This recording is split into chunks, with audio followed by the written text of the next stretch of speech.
feel that this will still be the most consequential party in 2027? No, absolutely not.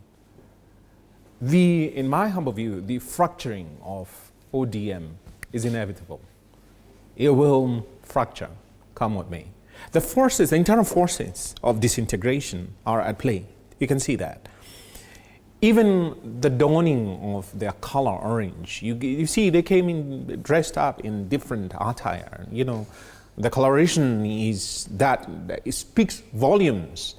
The body language is out there for you to decode and see that everybody is now scattering for the security, the securing of their own political spaces. No longer is he who was there as a glue, as it were, available. And from the other side of the dead, he cannot now, with tremendous respect, influence how the unity of the voices will be projected. You hear even Honorable Mungaro saying that, oh, you know, we have someone from the Central who's a kingpin, as it were, who is our kingpin down here. And you can hear also some people saying, oh, you need to expand the executive committee of the ODM so that then you accommodate us down here.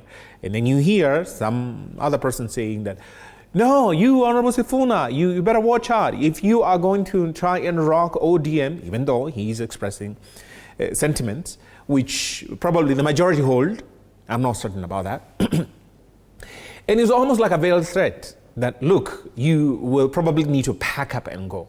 And what was actually at play, you know, during the official celebration in Mombasa, you could see Honorable Joho himself coming out, you know, openly in a very ballistic, I don't want to say combative way, to say that, look, I want to maintain my political space. Even though he's a cabinet secretary, even though by law, the Leadership Integrity Act forbids him from, you know, expressing any political affiliation or, you know, getting on the stage as he did. Let us not forget that the ODM has been a beneficiary of the political party's fund for the longest time. Actually, the huge chunk of that fund has been gobbled up by ODM. And you do not see a reflection of what the law demands, the usage of that money, you know, to be employed on the part of the ODM. In fact, if you look at the Auditor General's report, 2023-2024, the most current on it, there is a lamentation, even for instance, the usage of 75 million by Jubilee political party was without the audit and during the pendency of the court case that was, you know, pitting the leadership. But the political party fund, in the specific case of ODM, in my humble view, has been embezzled. It hasn't been utilized for the function now of making it more of a national party in the absence, and this is very important, in the absence of the Honorable Raila. They did not have the succession in mind all throughout this period.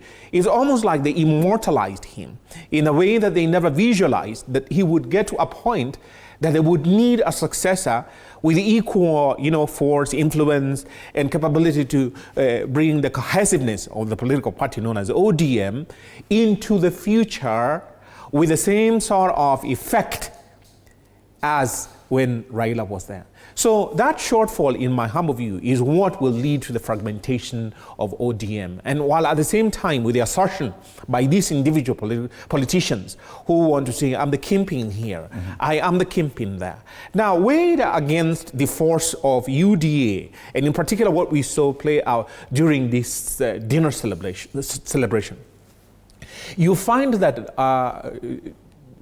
William Ruto is very keen on somehow managing, taking over, or at the very least, having these, you know, strings that he can pull like marionettes for his own political machination in order, as it were, to inherit that political base.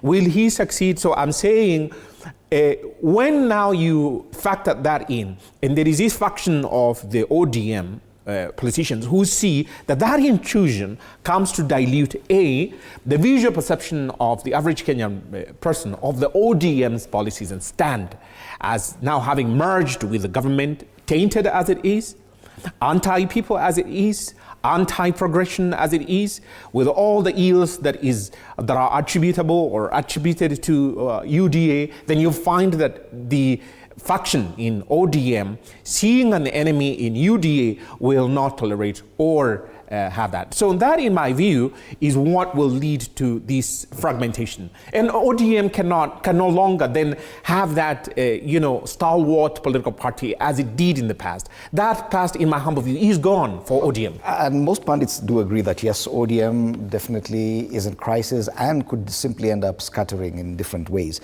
But there could be one beneficiary of this. And I know you said, Bwana that probably inheriting Raila's base may not be that automatic for President William Ruto. But he looks poised as probably the automatic beneficiary